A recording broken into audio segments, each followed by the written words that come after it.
Oluchuku, la guerrière du village d'Abaka. Il était une fois, dans un village reculé au cœur de l'Afrique, un endroit où les hommes régnaient en maîtres et où les femmes étaient réduites à des tâches invisibles.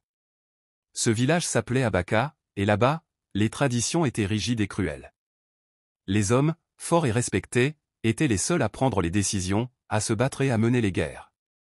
Les femmes, elles, n'étaient bonnes qu'à cuisiner, à élever les enfants et à plier sous le poids des attentes imposées par la société. Mais il y avait une exception, une jeune femme nommée Oluchuku.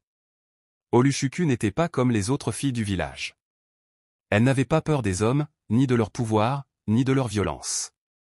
Belle mais farouche, elle avait été élevée par sa mère, une guérisseuse sage et puissante, qui lui enseigna la force de l'esprit avant tout, ainsi que les arts du combat, héritage transmis de génération en génération.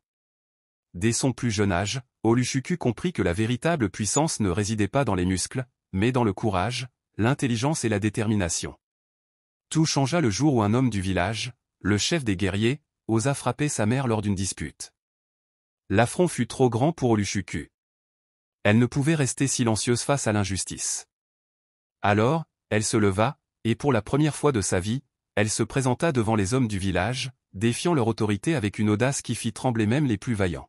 « Je vais vous prouver qu'une femme peut être aussi forte qu'un homme. » Et peut-être plus encore, déclara-t-elle, le regard brillant de défi.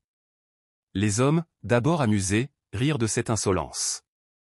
Mais l'histoire d'Oluchuku n'était pas une histoire de rire. Elle s'entraîna sans relâche, affrontant tour à tour les plus redoutables guerriers du village, chacun d'eux convaincu qu'une femme ne pouvait pas rivaliser. Mais à chaque combat, Oluchuku les défiait, les battait et les